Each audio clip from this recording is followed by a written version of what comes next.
evening, everyone. Thank you for joining us tonight. I'm Kara Carmack, the Assistant Director of Exhibitions and Public Programs at the New York Studio School, and I'm honored to welcome you to our Spring 2024 Evening Lecture Series. We're thrilled to be joined this evening by curator Veronica Roberts. A reminder to those in person on 8th Street to please silence all cell phones during tonight's event. We'll reserve time at the end for a Q&A with the audience. For those in the room, please raise your hand and I'll bring a microphone to you so our online audience can hear your question. For our Zoom audience, you can submit your questions by clicking on the Q&A button at the bottom of your screen. Following the lecture, please join me and our guests downstairs in the Clay Room for light refreshments. The New York Studio School is grateful to the following funders for their support of the 2023-24 Evening Lecture Series: the National Endowment for the Arts, the New York State Council on the Arts, the New York City Department of Cultural Affairs in partnership with the City Council, the Robert Lehman Foundation, the Samuel H. Kress Foundation, and many generous individual contributors. Now I'm beyond delighted to introduce our guest this evening. Veronica Roberts is the John and Jill Freidenrich Director of the Cantor Arts Center at Stanford University. She joined the Cantor in July 2022 after holding curatorial positions at the Blanton Museum of Art, MoMA, and the Whitney Museum. Day Jobs, an exhibition she curated, opened at the Cantor on March 6th and will remain on view through July 21st. Conceived as a corrective to traditional art historical narratives, Day Jobs encourages us to openly acknowledge the precarious and generative ways that economic and creative pursuits are intertwined. Roberts is a San Francisco native. She was a 2021 fellow of the Center for Curatorial Leadership. She received her MA from UC Santa Barbara and her BA in art history from Williams College. Please join me in offering a warm welcome to Veronica.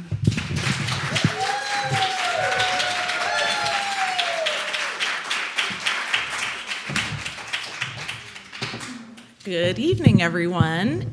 Let me just adjust this. Here, can you all hear me all right? All right. It's so nice to be back in this room. When I was starting out as a curatorial assistant at the Whitney Museum, I used to come here all the time to hear lectures because they were free, and they still are free. And I remember, yes, and I was always really amazed that there was a reception afterwards for everyone. So a lot of things have not changed. This place looks exactly the same, and I'm having total flashbacks. What has changed is that I think all the speakers I heard were white and male, so I think our field has changed, and when I looked at the roster of who's speaking, but there were some really memorable moments. Leo Steinberg's Michelangelo lecture in this room blew my mind, so I'm really grateful to be here. I wanted to share a little bit about this exhibition that I have been working on since it feels like basically decades. I've been working on this. The seed for the ideas was actually planted here in New York, as I'll share in a few minutes, but it's currently up at the Cantor. It opened in Austin, but it really was a show that was inspired by artists. When we think about the art world, that term, it means something different to everyone. But I think for so many people, it means this rarefied world. They think of Miami, Art Basel, these sort of lavish parties. The former mayor of Miami said there are more private planes that come to Art Basel than they do during the Super Bowl. That says a lot about the art world. You hear about the sort of unimaginable sums that certain works of art command and fetch on the market. But that is not the art world that I really feel a part of, and the reality that I know and that the artists who inhabit this art world with me know. The art world that I'm part of and work to support and be part of consists of people who are working very hard, first of all, who are juggling 2 jobs, often parenthood on top of it, maybe 3 jobs, and trying to make all the magic happen. So I am just really struck by how how, and I promise the show is uplifting too, but I am struck by what a small proportion of money that flows through this art world actually ends up in the hands of artists. And as I get to know galleries, actually not that much in the hands of galleries really either. That's another story, another day. But yeah, when you really think about I've read some statistics that only about 10% of arts graduates make a living primarily from their art. That's a really sobering fact. And I think that,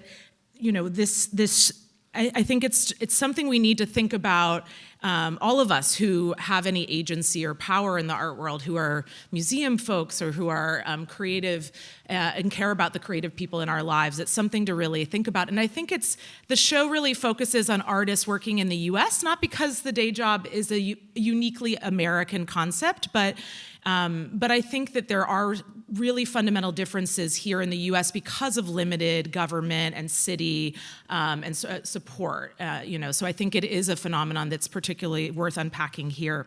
And I was really struck by why we don't talk about the day job. So I want to get to that and start with, though, how this show was planned, how the seeds began.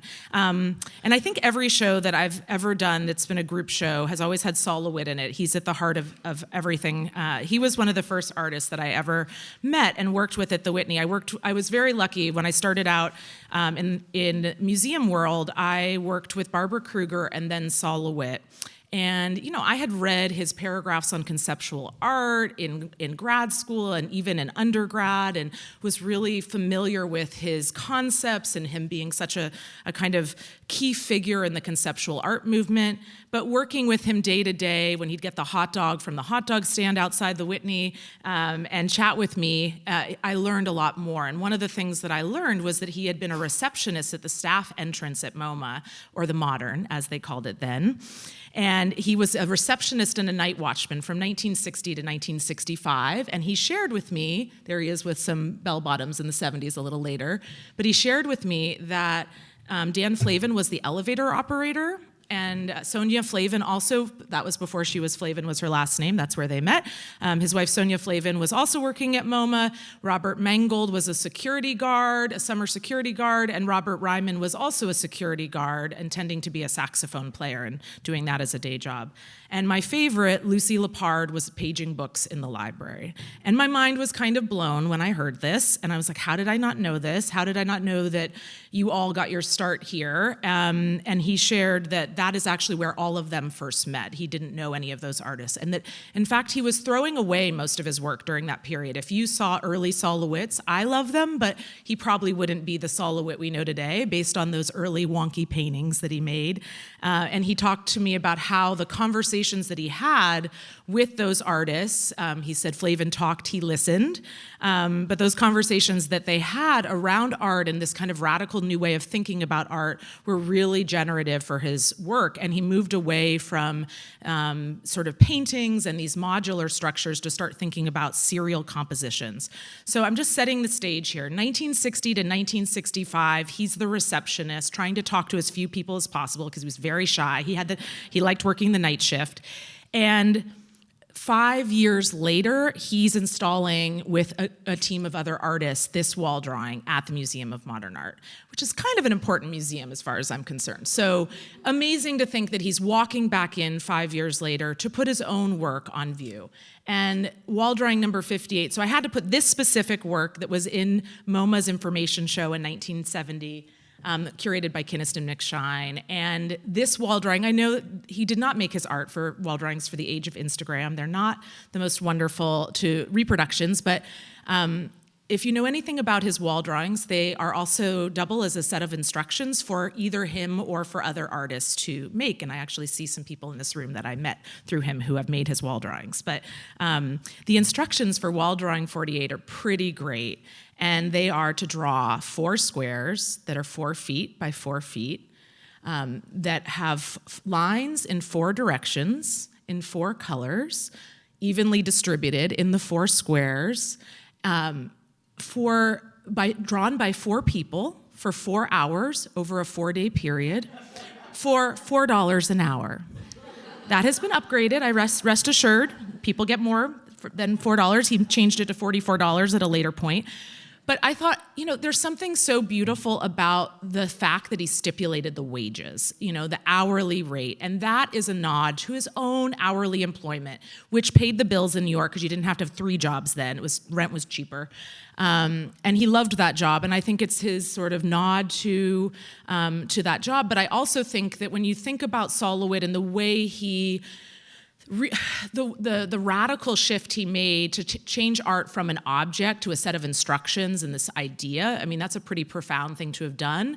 I think when you see this work in day jobs, it makes you realize also the way he was honoring labor and acknowledging the labor of others. And this is a close-up of the 4 lines. It was really meaningful for the Cantor team, many of whom working at the Cantor is their day job and they're artists, to get to be paid. What one of my colleagues said, it was so great to go to work. And I've been going to Cantor for a long time for work, but I never get paid to be an artist. I got paid to be an artist. Here's the team with Gabe from the LeWitt studio, and a second in from the left. But look at this label. He had a requirement of museums, and I scold them if they don't do it correctly. I will write, the director or curator a note, but most of them do it correctly. He asked that you always put not only where the work was first installed, who it was first drawn by, to again acknowledge that labor, and then who it's drawn by in that particular instance.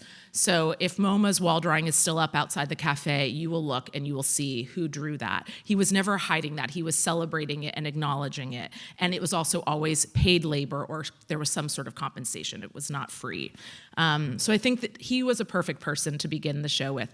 But initially I thought, this would make a great show at MoMA to do, Flavin, Ryman, Mangold. That was sort of the initial idea. And then I realized MoMA was never going to let me do the shows I wanted to do as a curatorial assistant there. I'd be there for a really long time. So I figured I probably should rethink that. And then I realized it was actually a much bigger story than just this group of artists. And I promise that there are people who worked other places other than MoMA in the show. But I would be remiss, Howardina Pindell was also a sort of key figure for me and thinking about the exhibition, because I began to think about, collect these stories of artists whose day jobs had a profound influence on their artistic practice. So not just artists for whom juggling 2 jobs is their reality, because that's kind of everyone, but where it really had an influence. And Howardina was, the only person of color in her graduate MFA program at Yale, a total trailblazer in every which way. She ended up looking for a job after she graduates from Yale, and in spite that being, considered one of the best art schools in the country, as a Black woman, she had a very hard time getting any teaching jobs. And so MoMA was sort of her last resort. They hired her, and she worked as a curatorial assistant, exhibition assistant, ultimately ascending the ranks. And what I'm really struck by is, her work at Yale was figurative oil paintings. And the work that she began making after she is working at MoMA for 7 years, her work ends up looking pretty radically different. And so you're seeing a detail, again, she didn't make this for the era of Instagram either, but in the late 60s and 70s, she makes a really transformative shift from this figurative oil painting to paintings on unstretched canvas like the ones you see here. And whenever I share this with younger colleagues, I explain that there used to be a lot of folders in offices, and I'm not talking about the ones on the desktop. I'm talking about actual ones. I have such an association with these paintings of I used to hole punch things all the time. I don't think anyone knows what that is, but. But so what you're seeing here is this sort of lush painting that she's also then embedding hole punches that are colored paper, or maybe she's painted the paper, and you're also seeing sequins are in here as well. I never worked with sequins in any of my jobs. I think that's an addition that she just added. But she was taking home all the hole punches from work every day in these big plastic bags, and she was also sweet-talking the frame shop, because if you know anything about frame shops, there's often a lot of really nice mat board that gets discarded. So she was taking home all the mat board, all these hole punches, and it takes her a while before she realizes that those could be artistic materials. So really working from a space of necessity. Her practice had to change because her day job meant that she couldn't do oil paintings during the day because she was working. But what's so profound to me, having met her more recently, is that she's still making work that really uses this vocabulary. It was so generative for her and continues in her practice today. And I think there's something quite beautiful about its origins. And I just wanted to read, she wrote an incredible essay for the catalog that will be coming out. And I just wanted to share a little reflection that she shared in that book. So she said, I worked at I said 7 years. She worked at MoMA for 12 years. I worked at the Museum of Modern Art in New York for 12 years. One of the first people I helped as an exhibition assistant was Lucy Lepard, who introduced me to the women's movement. The starting salary was $5,000 with a $5 raise after 2 years. I can't believe she remembers that. I had to have a roommate to afford rent and food. Sounds familiar. You had to dress up for fancy openings, so I made some of my own clothes. And I wanted to mention that this connection with Lucy Lepard because there was something really beautiful that happened in the research for this show, because Howardina has such an amazing memory and Bob Mangold does too. They both remembered being hired by the same HR person. And I kind of became obsessed with this woman whose name is Miriam Takezu. And maybe you recognize that last name because this week, Toshiko Takezu, one of the greatest ceramicists of all time, has a retrospective opening at the Noguchi Museum. And she was one of many sisters. This is her, I think, younger sister. And it was Miriam in HR, in personnel, who hired all of these people. And so it wasn't just that artists were gravitating towards these day jobs at MoMA, they were actually being recruited. And when I think about the ways we tell art histories and the way we talk about artists and their lives, so often we hear about Alfred Barr or Dorothy Miller, the key gallerists of the time.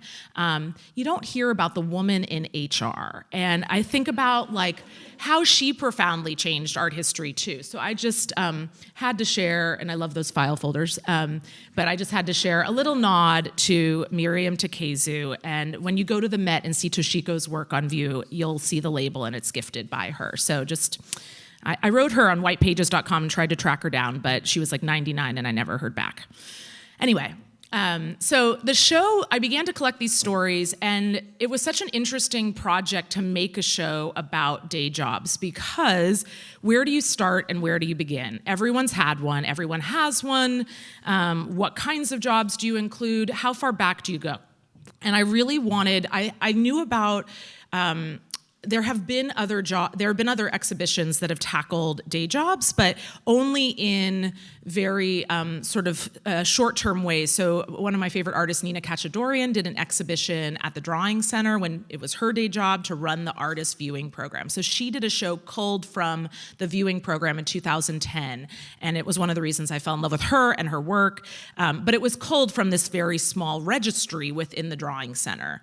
I subsequently, very recently, learned that the just above Midtown Galleries also did a small show in 1989, but it was guest curated at JAMA, as it's known, but it was up for 1 month, June 1st to July in the summer of 1989. So I was interested in doing something much more ambitious and historical, and I wanted to include both people like Andy Warhol or Frank Stella, Barbara Kruger, these sort of very big, well-known, bold-faced names, alongside artists that people were not familiar with. Because I wanted to also really show that this reality has been a reality for a long time and trace and map the different ways that it has influenced artistic practice. But I didn't want to go too far back. I mean, I could have included people like Winslow Homer, John Sloan, they all had day jobs too, but the further back you go, the more you end up with a show of mostly white men who are commercial illustrators. So that was why I began in the 1960s. Margaret Kilgallen is one of the additions at the Cantor. She's an artist I've loved for for a long time, and I am thrilled to have her in the show. I learned from one of the challenges of the show was also just knowing what people's day jobs are. In case you've ever been to a gallery, you don't see underneath like Cooper Union graduate, you don't see former janitor, worked at the Freight Pearl, you don't see the day jobs listed. So how do you even find this information out? And I think there are people in this room, I see one person in particular who supplied 2 artists to the show. I'll get to that. But it was really amazing. I ended up sending emails to colleagues across the country because this ended up being a project that took so long. I think I reached out to about 100 people in the end. And then I would look into whether the day job had actually had an indelible impact on their work or not. But it's a really amazing process because what it meant is that I didn't even know some of the artists who ended up in my show. They were unfamiliar to me, which was really wonderful. And it was Janet Bishop at SF MoMA who really said, did you know that Margaret Kilgallen worked at the public library in San Francisco repairing books? And I was like, no, that's amazing, because I'd already loved her work. And this is not a self-portrait, but this is an incredible piece that she made. She made the signs for the public library. She made all their preservation department, but then she also here is depicting the kind of work she did. And although Margaret, when she moved to the Bay Area, had a background in printmaking and was very interested in typography, she became much more interested thanks to this job because she was repairing medieval manuscripts. So the palette also shifts in her work, and she begins using primarily red, blue, and which is like the primary palette of medieval manuscripts. And I think there's something really beautiful about the way she's also working with found papers. She begins using old excised book sheets for some of her works. And I wanted to include this work also because she was a Stanford MFA graduate. She actually made this work while at Stanford. And she was in the MFA program. And I think it's really interesting to look at the date. This is in, I believe, 2000. If you know anything about the Bay Area in 2000, that was like the .com heyday. Everyone was going to fancy parties. It was this really incredible moment in the tech world, and here she is making things with all about the handmade and the homemade. And to me, it's really pushing against that tech world and reminding us she was inspired in part by the hand-painted signs in the Mission where she lived, also by typography, and just celebrating the handmade in my mind, as an act of resistance against what she was seeing in the .com boom, and celebrating the vibrant ways that artists and small businesses really impact our lives.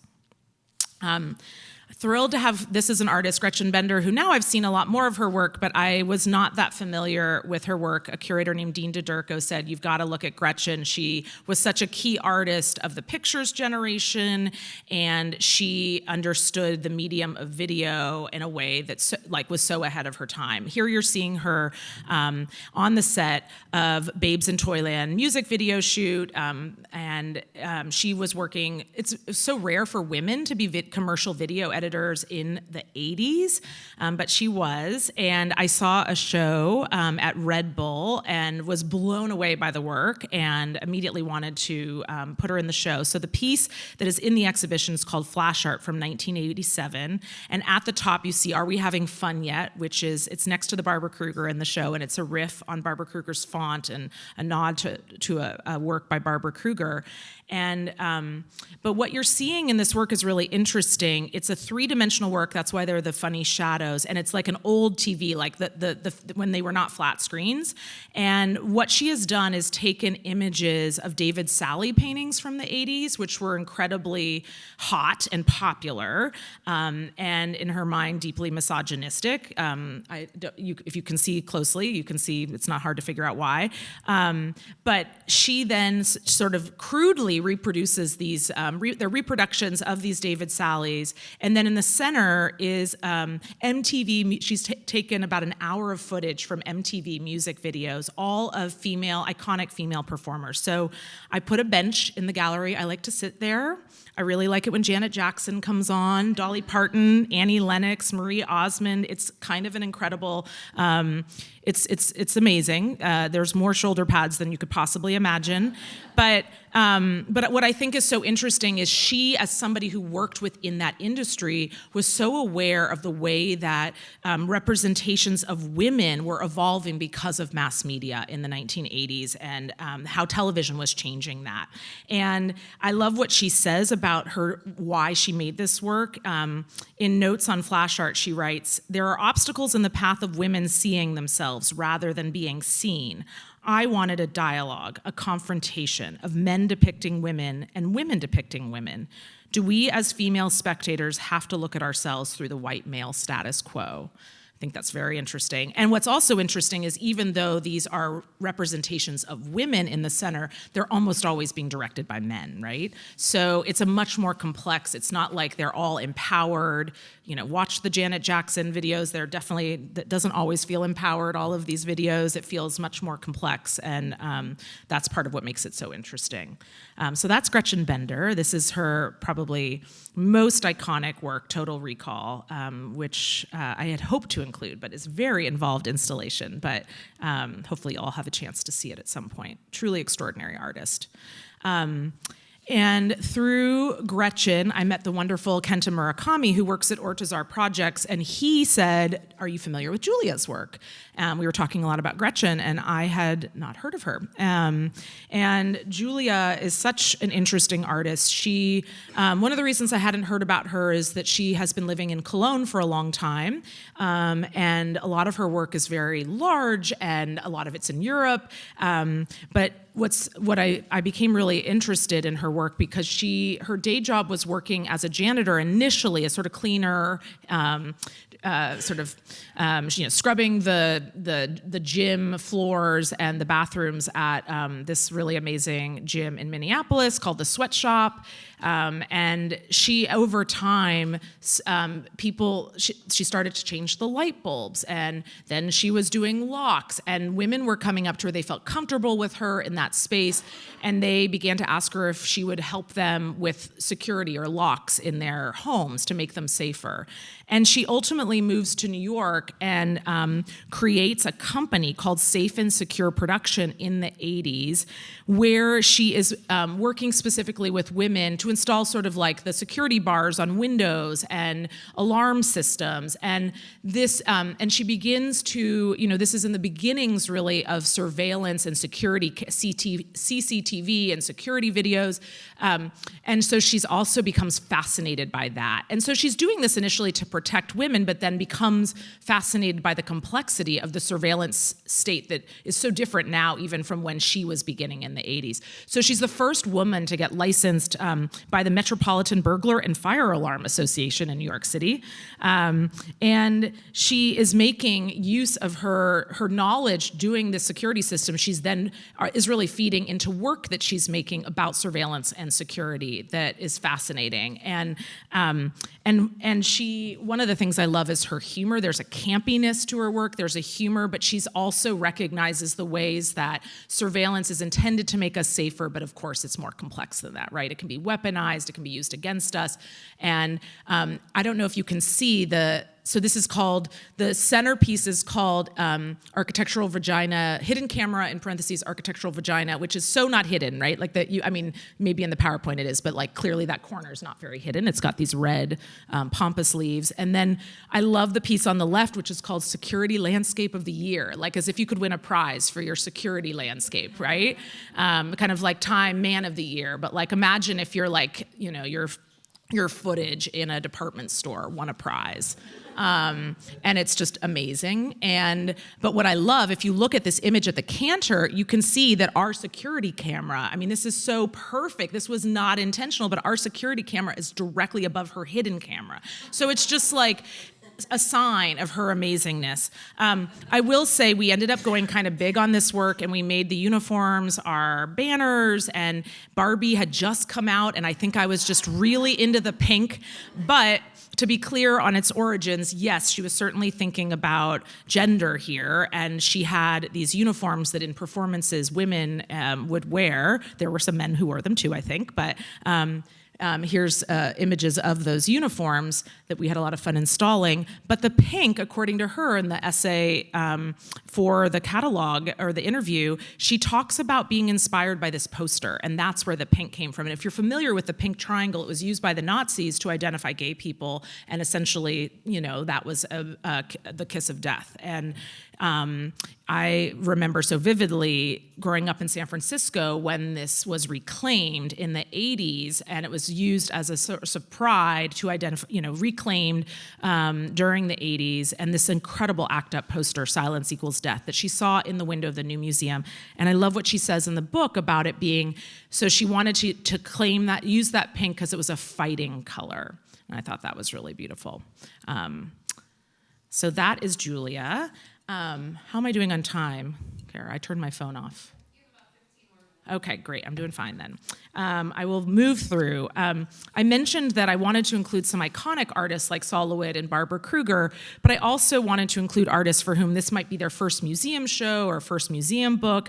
And Violette Boulet was an artist. I was really excited. I saw her work in Houston at the Blaffer in March of 2021. I had just gotten vaccinated, and I was so excited to get out of my house. And I drove to Houston from Austin and saw this piece and learned that Violette had worked in New York for many years, as many people coming to this country from, coming to the US from other places work as servers. She worked for a long time in bakeries and as servers before ending up in Houston. And she worked along, this is a piece called Homage to Johnny that was made in honor of a colleague, a coworker, who was undocumented and worked in the basement. So of course, anyone in New York, I don't need to explain the grate that you're seeing. You walk over them every day, and those sort of subterranean portals. And so Johnny, her colleague, was polishing the silverware and sorting it for $5 an hour. And they didn't speak any of the same languages. He didn't speak, he was from Mexico, but he didn't speak English or Spanish. He spoke Nahuatl. And so they had no shared language, but they communicated in other ways, and he would try her bread. And after arriving at work a few too many days late, she got fired, and she never saw him again, but she really wanted to make this piece in honor of how hard he worked, the sort of his dedication. And the more it's magnetized, that's how the forks are all sort of attached to the grate. She hauled this grate from New York in her truck back to Texas.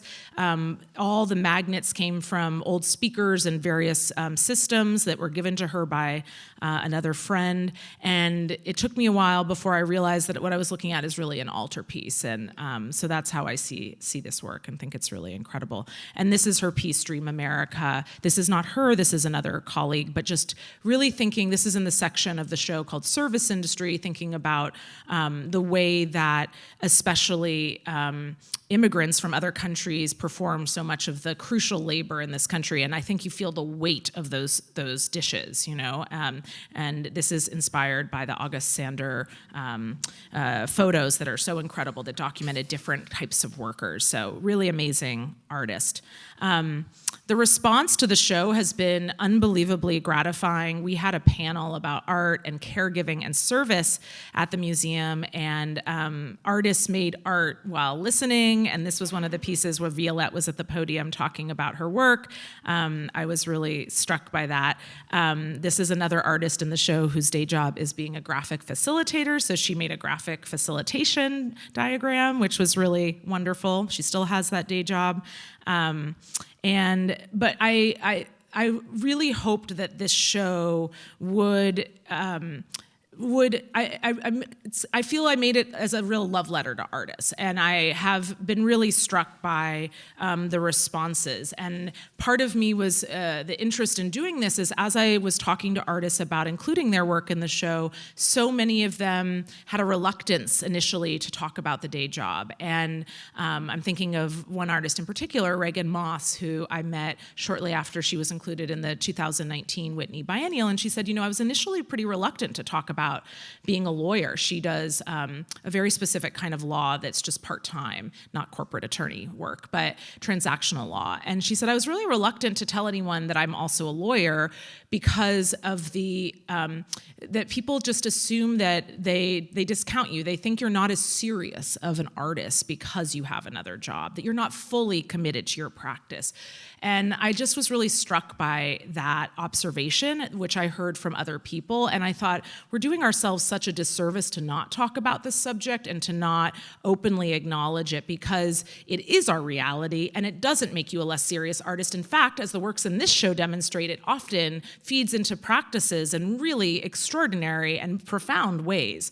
So that was real motivation. I got an email from a colleague at work today that somebody had left behind a little comment, and it said, "Thank you for day jobs. The exhibit helped me reframe and heal past assumptions that my day job detracts from and is antithetical to my art." And I thought, so interesting that someone would write and use the word heal past assumptions. So I think there's something in this exhibition that is asking us to reframe the way we associate creative practices and the realities behind them. And I think we've done ourselves and artists a real disservice by not talking about this topic, and by not acknowledging both the precarious and the generous ways that they intersect.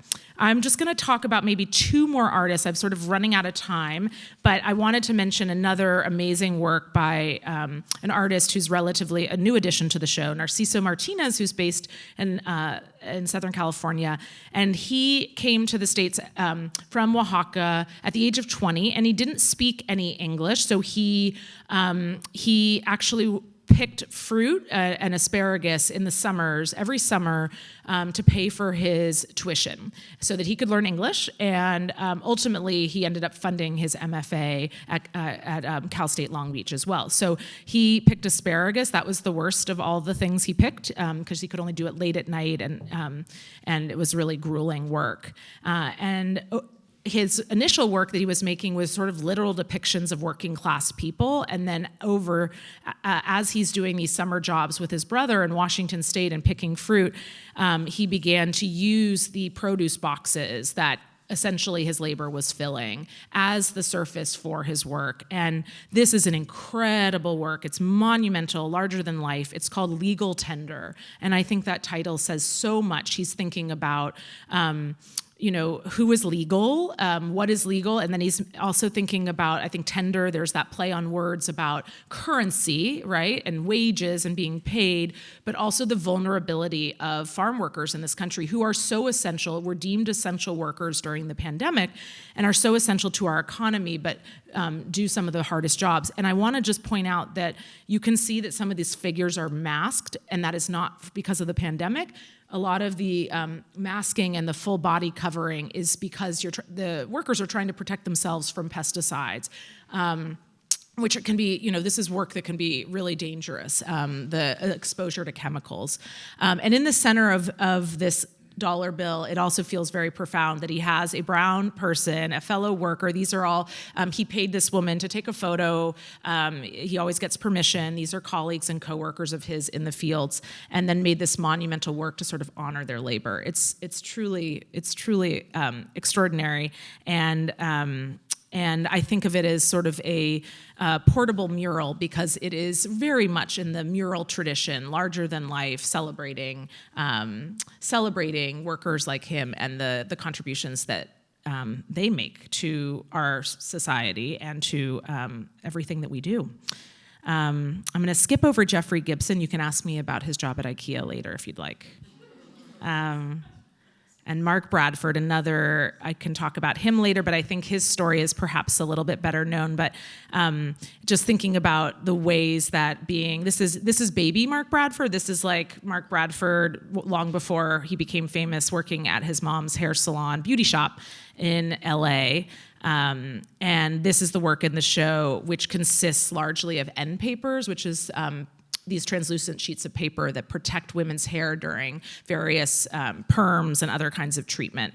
And a box fell on the floor after he graduated from Cal Arts and was trying to find his way. He goes back to the beauty shop, goes back to doing hair, and a box falls on the floor, and he has this real epiphany and begins to incorporate the end papers. They become the sort of lexicon of his abstraction, and they really are a social fabric connected to the space of the Black Beauty Shop, which was a space that he loved and enjoyed and always felt safe and happy in. And and I think there's something really beautiful about how often in the show these discoveries during day jobs are accidental. They are, dropping something on the floor. Someone said there's a lot of things that have been dropped on the floor in your show. I was like, I hadn't noticed that, but okay. But it also takes some, yes, there's all these accidental moments, but I think it takes a great artist to then turn those accidental moments into a Mark Bradford abstraction. I mean, any of us can drop something, but it takes a great artist to stick with it and to see some potential and to keep going and to create, these truly amazing. I think of him as one of the great painters of our time. And all the paint here is Home Depot discarded paint, the $1 cans when they don't mix it correctly. He still goes in an all-white suit to Home Depot, and he's always mistaken for a house painter, and I think he likes that. But there's a reason that he's using these materials. He didn't have the current Mark Bradford budget. He had old Mark Bradford budget, and that was zero, and so these were, actually it was cheaper to use Home Depot paint and to use end papers than it was to use Winsor and Newton, or, those are expensive materials. So, again, thinking about the necessities, but harnessing those in really creative ways. I love this work, but I will skip over Genesis for now and wrap up with, since I know we're running out of time, I want to end, though, with, this is an amazing work, this Tishan Hsu. Hi, Tishan, if you're watching, and I'm sorry that I skipped over your work. He might be watching this live. I wanted to mention this also incredible work by 3 photos by Sarah Bennett, whose work I discovered during a snowstorm in New York at MoMA PS1 and the Marking Time show that Nicole Fleetwood did. This was before I was vaccinated, and I had to be isolated in a friend's apartment, and I was here to help someone with something. And I was like, okay, once I'm fine, I have to go see this Marking Time show. And I was so blown away by the photos by Sarah that were in the exhibition. And Sarah has a long history of representing women who are serving life sentences in the prison system, and only somewhat recently began making photographs that are absolutely indebted to the trust that she has built with women over decades, and the access. I mean, even just navigating the prison system is so complicated, sending mail, even visiting, all the requirements are very tricky. So to even take these photos within these spaces, these correctional facilities, is really quite remarkable. But what I was struck by after speaking with her is the way that she felt that, as an attorney, she could, over the course of many years, maybe help 1 or 2 women, as she is a very effective attorney. This is one of the clients that is now free thanks to her extraordinary work. But she felt like no one was thinking of women when they were thinking about mass incarceration and sort of the carceral state, and that attitudes, in order to really change them, you need art, you need photography, you need these women's own statements and words. You need to make visual what their lives and realities are. And so these are really intimate photographs where you read the women write their own stories in their own handwriting. And I think my vision is not great enough to read one, but right now. But they're very moving and really give you a much different sense of what is happening to women in the prison system, and really, I do think effectively can shift many of our attitudes about that. So here's another work from that same series which is, I encourage you all to see if any of you have a chance to come out. So I'm going to end with just saying that that my hope is that I think we are, my hope is that this show is going to help us not just give permission to have a day job and to be open about it, but also to sort of begin to question how we can better support artists too, because I've been really struck by how many more people might be artists if they didn't have to have a day job or two. So I've been really thinking about that and thinking about sort of all the ways that we can do a better job of supporting artists. And I was really struck as I was working on this project by the SAG strike, the Screen Actors Guild strike, and thinking about like how crazy. I was reading about, people who had starred in really important TV shows or they'd written the scripts and they were getting no residuals. And I thought, this is so interesting. This isn't just a case of corporate greed on the part of these executives or these companies. Sure, there's that. But it's also that we don't value creative labor sufficiently in this country. And so I felt like, okay, there's a reason this is all interconnected. And part of the reason we don't value creative and we don't value artists enough in our lives is all these misperceptions we have and of artists living in these sort of rarefied world, and they make their art in isolation in a studio. And so I'm really hoping that the show really demystifies artistic production and reminds us that creativity is rooted in lived experience in everyday life. And when I was in grad school, we never talked about any of that. Biography and lived experience were really in the background. It was not to be talked about. There was sort of and I get it. There's a way that biography can be used and deployed in bad ways and sort of flatten complexity. But I think the pendulum went way too far in one direction, and that of course our lived experiences shape the art that we make. Of course they do.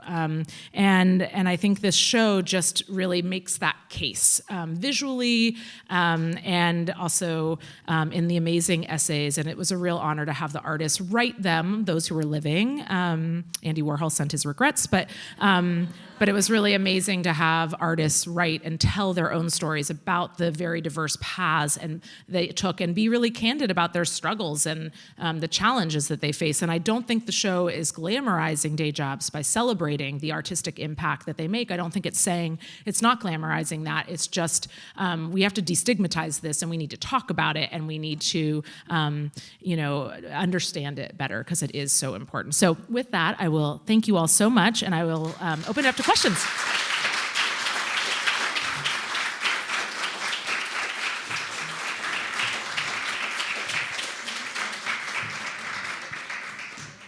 Thank you so much, Veronica. I'll invite folks in the room, so please raise your hand. If you have a question, I'll bring the microphone over to you. Hi, I work here, and I just wanted to yell preach through this entire thing. Aww. But I am wondering, I was really struck by what you were saying about the way we do not collectively as a country value art, and it affects musicians and artists, visual artists, everyone. And I'm wondering, as I see a lot of other movements organizing, if you have any ideas about groups or collectives that our students here might be able to look to as ways to organize or to talk about labor, because I think that would be really helpful. Yeah, there's a great group, and I'm trying to remember their name. It's like Caroline Woolard was part of this group who did a survey, and a survey about artist labor. And I don't know if the group still exists, but that I quoted in the book and I can find it for you. But there are groups that are really looking at sort of artist compensation. In LA, there was an attempt to make a census recently also, just to, how can you change something you don't know and you haven't quantified and you've never studied? So there are groups, and I keep wanting to say, I think hers is BFA, MFA. It has like BFA, MFA in the title. But if you Google Caroline Woolard, that was an amazing study. And I'm glad you're bringing up other things we can do, not just as artists, but as those of us who love artists or know artists or connected to this world. I've been really thinking about how much the field is changing in good ways. So, there are many museums, it's modest, but many museums are now paying a fee. And when I think about fees to artists, artists, even if their work is being borrowed from someone else and they don't have to do anything involving with the shipping. But now it's pretty common. It used to be that you just paid an artist a fee if you were commissioning new work, right? But now it's becoming increasingly standard to pay a fee even just to exhibit something.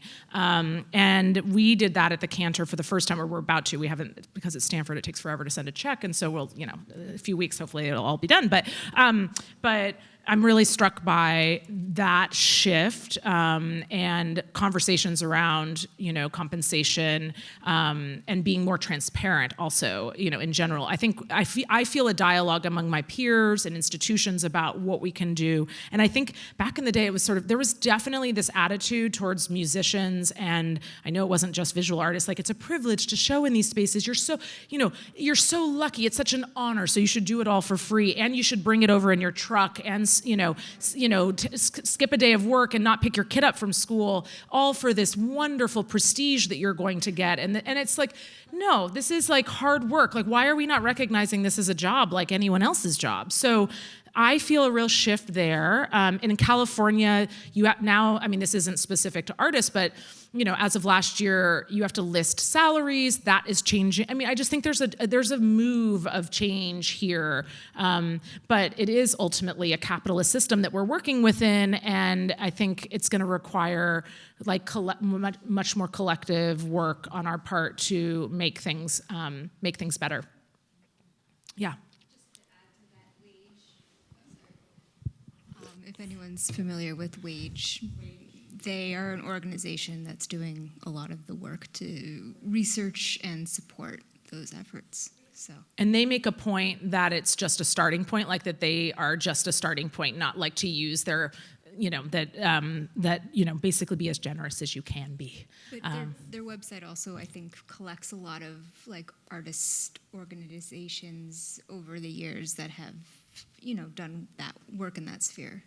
So, as a starting point. Yeah. And I'm sorry I didn't talk about Lenka Clayton, but her residency in motherhood is a really amazing project. And I think also artists often are the ones who expose the inequities. And, I was really struck by this residency she created out of her own home in Pittsburgh and got grant funding for. And just the way that the residency is a model that artists, in order to advance in their career, like lucky you if you get a MacDowell, lucky you if you go to Skowhegan, but you often can't do that if you have another job or a kid. And she was specifically thinking about being a parent, and everyone was asking, how are you going to be an artist and a mother and a serious artist? Like the serious artist kept coming up, this question. So I also think they're thinking about the structures that are problematic and how can we change them. And actually I think her work has changed even the field of residence. There's so many more residencies now where you can take your kid. It's a different landscape than it was 10 years ago, and it's partly because of the work she did as a mother and an artist from her home in Pittsburgh. So we all have a little more agency than we think. We shouldn't just give up. Hi, Veronica. Hi, As you know, I work with artists at a gallery, so I'm often thinking about storage. And I just wonder if you have any stories, because, day jobs are required, but also for an artist, often space is required. It can be really difficult to store works, especially early works, before you have a lot of money. Do you have any great stories about, conserving a work or finding a work that was kind of hard to find, or reconstituting a work? First of all, storage is my nightmare. I'm in such solidarity with you. Do you know how expensive you work at a gallery, how expensive crates are. Crating budgets are awful. Like, it's a huge part of why it's so expensive to do museum shows. And one of the artists in the show, whose work I didn't show you images of, Manny Rodriguez Delgado, he's a Puerto Rican artist who's in Roswell, New Mexico right now. And he worked for a crating company in Chicago called Terry Dowd. And then he made these unbelievably poetic works where he's actually, the crates become part of the sculptures, and he's thinking about, as an artist, that he's always having to move. He lived in LA for a while, then he gets a residency in, I can't remember where his next residency, in Galveston. He goes to Galveston for a year. So he's actually come up with these sculptures that the crate is part of them, and they have these beautiful symbols that connect to his to Puerto Rico, and also that they say fragile on the outside. They have instructions about how to open the crate and make and assemble the sculpture. And I think they speak to like the nomadic and precarious existence of artists, and so I thought that was really amazing when I saw that work in Galveston. But I don't know if I have a reconstituting example. I'll have to think about that. But I do think that we need to environmentally also change our practices. So one of the things museums are trying to do is not to build new walls as often. That's a really bad thing for the planet, to build a wall and then throw it away. And there is a company, I'm not familiar with what their name is, I forget, but I saw some of their crates in day jobs that they reuse their crates and they sort of retrofit them. It's expensive. It's not like the cheapest thing in the world, but they don't throw them away. Like most people, when they build a crate, if a museum or a artist can't necessarily hold on to that, so then they end up having to throw them away. And so this company is, I'm sure it's based in California, I'm sure it is. But it's trying to repurpose them and figure out how we can be, because you're right, all these things, like what if a lot of artists can't afford to hold on to their work? They just have to throw it away. So all of these are the questions I want the show to elicit, like conversations about this. And we're going to have some panels at the museum that are about sort of alternative income structures. And there's been a lot of work done in this space, and we need to talk about it more and move ourselves forward. So I really appreciate the question.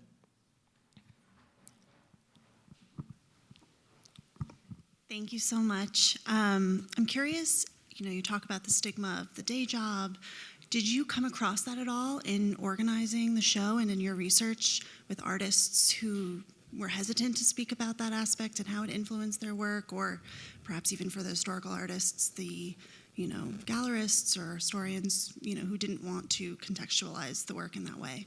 Yeah, I encountered really interesting and diverse attitudes. So Barbara Kruger and Mark Bradford really make it known what their day job was. There's no apologies whatsoever. So Barbara Kruger talks about having to drop out of college. Her dad was sick. The art world, she didn't even know what it would mean to be an artist, and she ends up working as a graphic designer for Condé Nast and for magazines like Mademoiselle that really change her work and kind of lead to the vocabulary you're familiar with. And she talks about that very openly, and I think, and proudly, for her need to work and how that was so generative. And Mark Bradford similarly does not shy away from talking about needing to, working for his mom, who was a really smart businesswoman, and running this hair salon. But so there are some artists who I think have very intentionally shifted the narrative and really made it clear. He opens his essay, talks about being a 1099er, that he's like never working for someone else, and that when you graduate from school, you got to figure out how to do it all yourself. And he's like a very proud 1099er. And I thought that was such an interesting thing to really go in on. And his interview's pretty amazing. But yes, I especially encountered it from women, actually, this sort of, discounting, oh, you're not a full-time artist. I got that from a couple of people, that this idea that you can't, if you teach, that means or if you have this other job, that makes you less serious when, but I think there's a shift, and I did get some resistance from some of the older artists who I think were also embarrassed that they hadn't gotten an MFA program. Some of them hadn't even gone to college or undergrad, so the day job in a way became a form of training and an alternate training. I mean, I think of Robert Ryman and his working at MoMA for nearly 10 years. It was almost the span of time you would do undergrad and an MFA, and he kind of got his degree at MoMA being a security guard, looking at all those paintings, because he was intending to be a saxophone player and was practicing in the Titus Auditorium on breaks, and then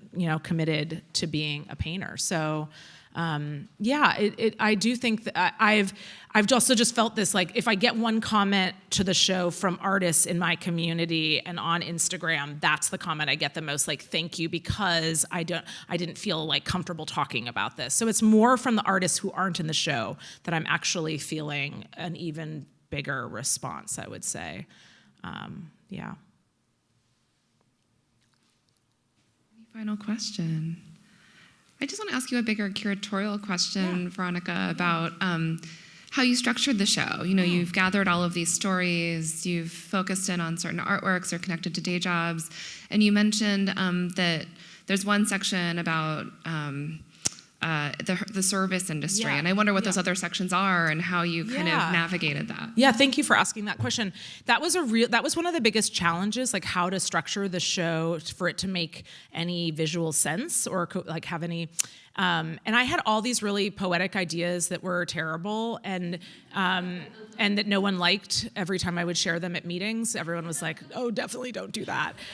So I think I had one around like aesthetics of administration at some point. And my colleague at the time, Beverly Adams, who's now the Latin American art curator at MoMA, she said, "Veronica, it needs to be simpler. It needs to be much simpler. What if you look at the sectors and you divide it that way?" So I ended up starting with the art world. So you got the MoMA folks in the beginning and Fred Wilson, freelance museum educator, and then media and advertising is a section. And there is a way, seeing Gretchen Bender in conversation with Barbara Kruger and James Rosenquist and Andy Warhol, their work doesn't all look alike, but there's a way that you can see the kind of sector bubbling up in the text and in the slogans and in the use of mass media imagery.